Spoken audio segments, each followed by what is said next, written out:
आज की चर्चा का विषय है association for democratic reforms. Electoral bond को लेकर के यह अभी बहुत ही चर्चा में छाया हुआ है। इसको हम सबसे पहले जानते हैं कि क्या है ये। तो फर्स्ट पॉइंट आपको याद रखना है कि यह एक गैर राजनीतिक और गैर पक्षपातपूर्ण तथा गैर लाभकारी संगठन है जो 25 वर्षों से अधिक समय से चुनावी और राजनीतिक सुधारों पर काम कर रहा है। इसका उद्देश्य क्या है? किस उद्देश्य से यह बनाया गया? तो आप कहेंगे भारतीय लोकतंत्र की रक्षा के लिए बनाया गया है। अब क्या रक्षा करेगा भारतीय लोकतंत्र की? तो आप कहोगे कि सर उसे स्वतंत्र बनाएगा, पारदर्शी बनाएगा, निष्पक्ष बनाएगा। इसके लिए वो क्या रास्ता अपनाएगा?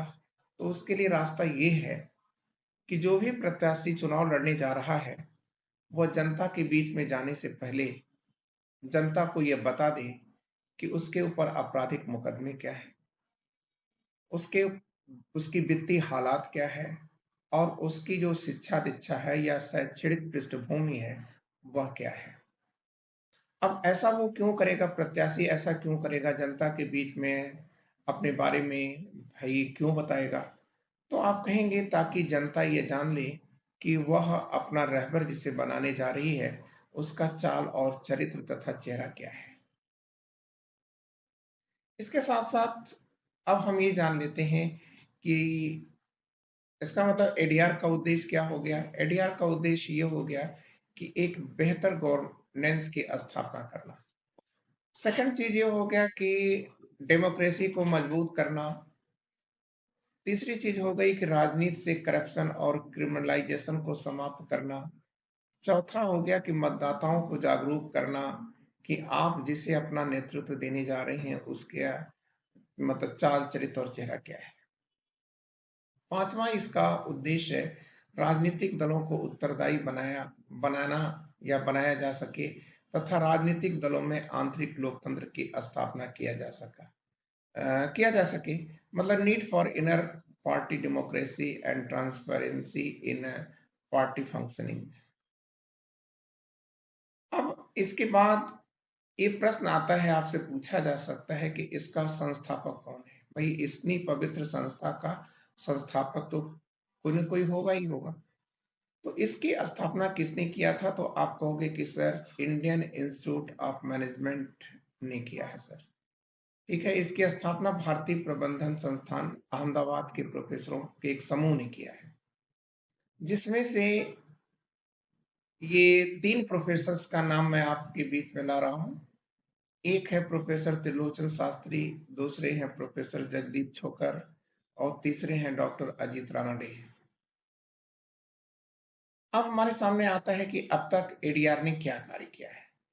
तो देखिए, एडीआर ने दिल्ली उच्च न्यायालय में एक जनहित याचिका या आप कह सकते हैं पीआईएल, पब्लिक इंटरेस्ट लिटिगेशन, दायर किया था। हाई कोर्ट ने लोकतंत्र के लिए इसे अनिवार्य बताकर भारत सरकार को कहा था कि आप जो एडीआर है उसकी भावनाओं को लागू करें। परंतु 2002 में अटल बिहारी वाजपेयी की सरकार ने इसे सुप्रीम कोर्ट में चुनौती दिया था।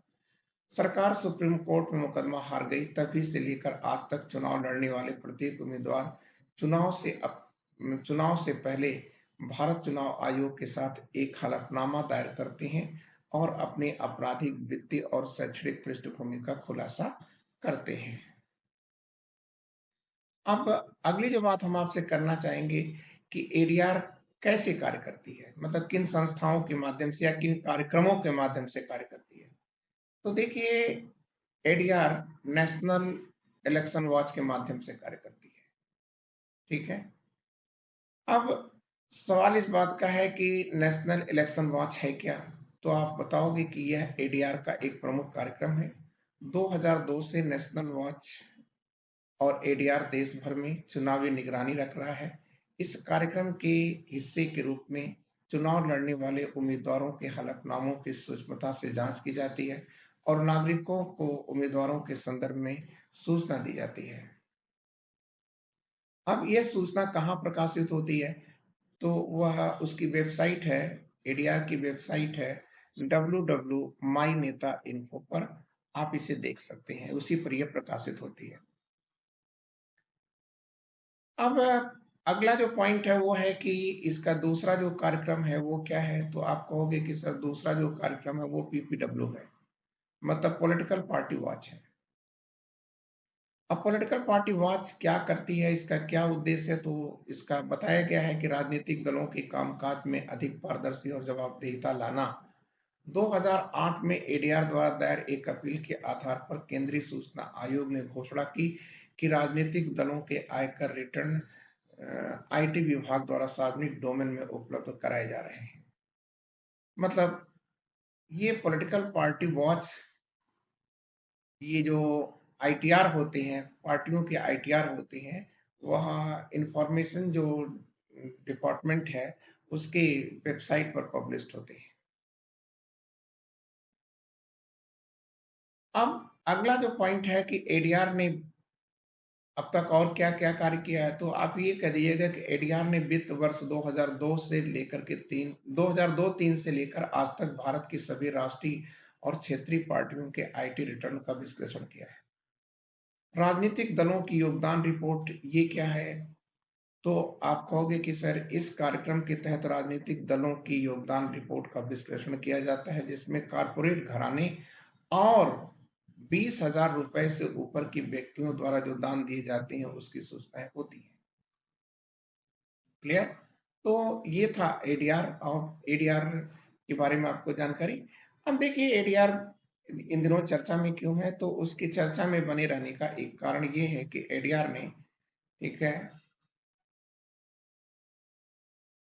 देखिए पहले बात जीरो से आप आइए। 2018 में केंद्र की मोदी सरकार ने ईवी या इलेक्ट्रोल बॉन्ड स्कीम को लाया था। अब इलेक्ट्रोल बॉन्ड स्कीम है क्या, तो इसमें कोई भी जो पूंजीपति वर्ग है या कोई भी व्यक्ति है जो 20,000 रुपए से ऊपर देना चाहता है, किसी पार्टी को देना चाहता है, तो वह एक स्टेट बैंक की कुछ चुनिंदा शाखाओं से जाकर के इलेक्ट्रोल बॉन्ड खरीद सकती है।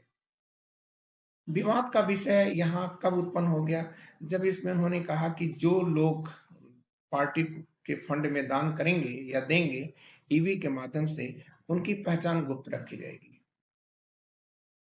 क्लियर? तो इसी का विरोध करते हुए 2019 में एडीआर ये सुप्रीम कोर्ट में मुकदमा दायर कर गई और ये उसने कहा कि यह जो है हमारे मूल अधिकारों का उल्लंघन है, जो हमारे फंडामेंटल राइट्स हैं उसको यह वायलेट करता है। कैसे वायलेट करता है, तो ये कह रहा है कि देखिए हमारे फंडामेंटल राइट में 19 ए का एक का ए दिया हुआ है, जिसमें ये कहा गया है कि भारतीय जनता जो है अपनी किसी भी पब्लिक सेक्टर के जो संस्थान हैं उनकी गतिविधियों की सूचनाएं ले सकती है, मतलब आरटीआई की बात उन्होंने कहा है। ठीक है, इसमें तो अब सवाल यहाँ पर है कि अगर ये भारत की जनता का मूल अधिकार है तो इसे आप क्यों नहीं देंगे, और भारत की जो जनता है, ठीक है, उसे सूचना पाने के अधिकार के साथ साथ ये भी है कि जब वो मतदान करने जा रही होगी, जो अपने आप को वो राइट टू वोट को एंजॉय करने जा रही होगी, तब ये प्रश्न आता है कि वह अपनी पार्टियों के चाल चरित्र और चेहरे को जाने बिना किस आधार पर वोटिंग करेगी। ठीक है, तो अब इसी चीज को लेकर के एडीआर ने ईवी की वैधता को सुप्रीम कोर्ट में चुनौती दे दिया।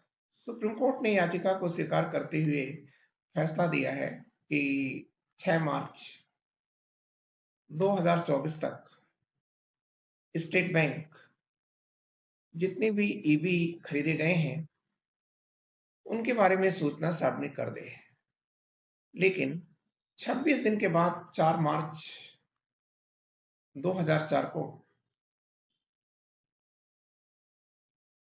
स्टेट बैंक एसबीआई ने सुप्रीम कोर्ट में हलफनामा दिया और कहा कि वह ऐसा नहीं कर सकती, क्योंकि जो आप समय दे रहे हैं ये समय बहुत कम है। आप ऐसा करिए कि 30 जून तक का समय हमें दे दीजिए। ये उन्होंने सुप्रीम कोर्ट से मांगा, 30 जून 2024 तक का। ठीक है, अब सवाल इस बात का है कि जो एसबीआई है ऐसा क्यों कर रही है। क्योंकि उसका उद्देश्य लग रहा है कि छिपा हुआ है, 30 जून तक चुनाव खत्म हो जाएंगे। और जब चुनाव खत्म हो जाएंगे तो ऐसी स्थिति में जनता किस आधार पर वोट करेगी?